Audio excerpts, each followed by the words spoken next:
सर्वदा सर्वभावेन निश्चिंतितैर भगवानेव भजनीयः।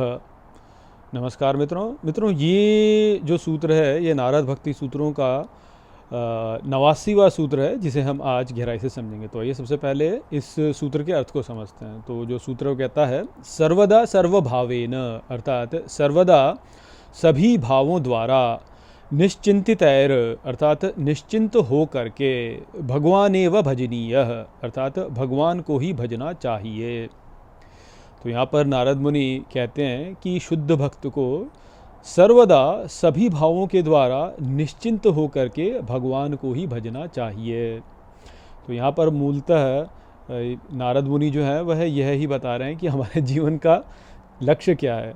तो देखिए, अभी यदि आप बृहदारण्यक को देख रहे हो, उनके वीडियोस देख रहे हो, तो वहाँ पर हम इन्हीं सब विषयों पर चर्चा कर रहे हैं कि उद्गीत क्या है और कैसे उद्गीत के द्वारा ही अन्न को प्राप्त किया जाता है, और कैसे जो है हमारे जीवन का लक्ष्य यह ही है कि हम उद्गीत करें। तो वो जो उद्गान करना है उसको हमने समझा है कि वह क्या है, कि वह भगवान का स्तुति गान करना है, भगवान का भजन करना है, वह ही वास्तव में उद्गीत है। तो यहाँ पर भी जो है वह ही बात है जो कि नारद मुनि कह रहे हैं कि जो भक्त है उसको सभी भावों से भगवान का ही भजन करना चाहिए। अर्थात इस संसार में जो भी क्रिया व्यक्ति कर रहा है उन सभी क्रियाओं के द्वारा व्यक्ति को भगवान का ही भजन करना चाहिए।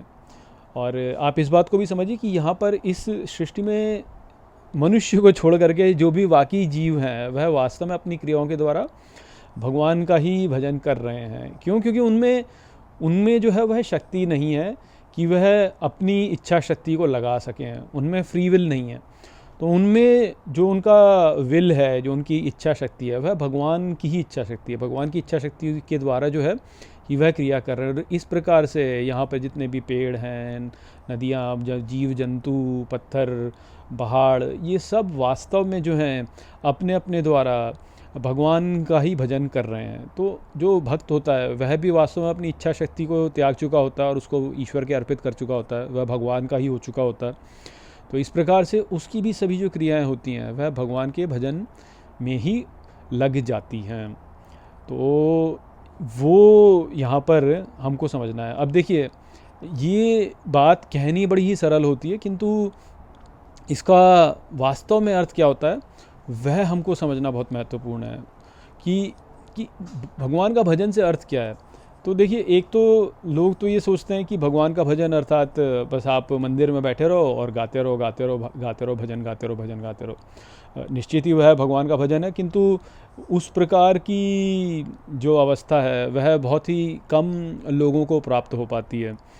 लोगों को जो है जीवन में अपने कर्तव्यों का पालन भी करना होता है, लोगों को कुछ कार्य करने होते हैं, नियत कर्म ऐसे आ जाते हैं। अब जैसे देखिए, गीता में ही कई उदाहरण ले लीजिए कि अर्जुन को तो युद्ध करना पड़ गया।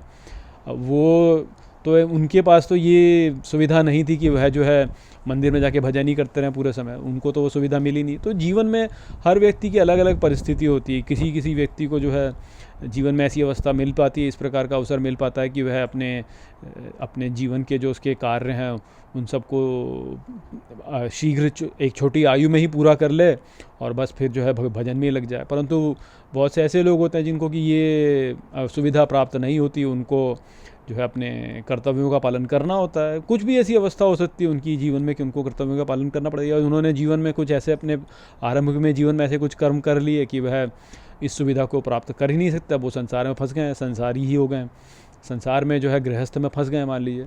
तो ऐसा व्यक्ति जो है वह कैसे करे भजन, ये एक बहुत बड़ी समस्या होती है जो कि व्यक्ति के लिए उत्पन्न होती है। तो उसको लेकर के भी जो है हमको यहाँ पे समझना चाहिए कि भजन से यहाँ पे केवल अर्थ ये नहीं है कि आप जो है स्तुति गान ही कर रहे हैं। अपनी सभी क्रियाओं को यदि आप भगवान के अर्पित कर देते हैं तो वह भी वास्तव में भजन ही है। अर्थात व्यक्ति का जो मन है वह यदि सदा ईश्वर का स्मरण में लगा है, व्यक्ति का जो मन है वह सदा ईश्वर के स्मरण में लगा है, और उसके साथ में जब वह अपना संसार के जो भी कार्य है वो कर रहा है, तो वह भी वास्तव में भजन ही है। इसीलिए कहते हैं ना, इसीलिए गांधी जी भी कहते थे कि मुंह से बोलो हाँ राम राम, हाथ से करो घर का काम, मुंह से बोलो राम राम, ऐसा उन्होंने बोला। क्यों? क्योंकि हर किसी को जो है ये सुविधा उपलब्ध नहीं है कि वह जो है वह जो है मंदिर में रह करके या अपने घर में भी रह करके जो है निरंतर भगवान का भजन करता रहे, भगवान करता रहे, वो संभव नहीं हो पाता। तो इसलिए सभी भावों से यहाँ पे बोला है, सभी भावों से जो है ईश्वर का भजन करे, ये बोला है। तो यहाँ पर जो है उसको कैसे मानना है, उसको यही मानना है कि व्यक्ति स्वयं को भगवान का माने और अपने सभी कर्मों को भगवान का ही कर्म समझे कि ये मैं भगवान का ही कार्य कर रहा हूँ, और फिर जो है उस कार्य को करके जो है भगवान को ही अर्पित करें। यही समझे कि जो कार्य करने की जो शक्ति है वो मुझे भगवान ने दी, और मैंने ये कार्य करके भगवान को ही जो है ये समर्पित कर दिया। तो स्वयं भी भगवान की हो गए, संपूर्ण संसार को भी भगवान का ही मान लिया, उसमें कर रही सभी क्रियाओं को भी भगवान की क्रिया मान लिया, और उस क्रिया को जो है भगवान के ही अर्पित कर दिया। तो वो जो है वह फिर भजन ही हो जाता है वास्तव में। वह भले ही फिर व्यक्ति कुछ भी वहाँ पे कर रहा हो, परंतु वह क्रिया जो है वह वास्तव में भजन ही हो जाएगी। फिर आप मान लीजिए कि कोई माँ है जो कि अपने बच्चे का पालन पोषण कर रही है, तो उसने बच्चे को ही भगवान मान लिया कि ये भगवान का ही है, स्वयं को भी भगवान का ही मान लिया, और फिर उस प्रकार से पालन पोषण कर लिया। कोई व्यक्ति यदि घर को चलाने के लिए कोई क्रिया करता है, तो वो भी अपने घर वालों को भगवान का ही मान लेगा, और मैं जो नौकरी कर रहा हूँ वह भी भगवान के ही ये सब हैं, उनका पालन पोषण करने के लिए कर रहा हूँ। जो अपना कार्यालय उसमें जो भी सभी उसके संबंधी हैं उनको भी भगवान का ही मान लिया, उनकी वहाँ पे उसी प्रकार से सहायता कर दी। जो भी कुछ आ गया उसको भगवान का प्रसाद मान लिया, और भगवान का प्रसाद मान करके अपना जीवन यापन उसने कर लिया। तो सभी भावों से जो है, हर प्रकार से जो है आप भगवान को ही देखें और बोलें कि मैं भगवान की ही सेवा कर रहा हूँ। यहाँ पर कुछ भी आप क्रिया कर रहे हैं तो उस क्रिया को जो है भगवान की ही क्रिया मान करके जब व्यक्ति करेगा तो सभी भावों से जो है वह भगवान का ही भजन कर रहा होगा। तो वो वाली बात है जो कि यहाँ पर हमको समझनी है। हाँ, यदि हमें ये सुविधा मिल जाए कि हम जो है बैठ करके नित्य जो है भगवान के स्तोत्रों का ही पाठ, भगवान का ही भजन करते रहे, तो वह तो बहुत ही श्रेष्ठ है, वह तो बहुत ही श्रेष्ठ अवस्था हमको प्राप्त हो गई। उसके लिए तो हम भगवान को बहुत बहुत धन्यवाद करेंगे।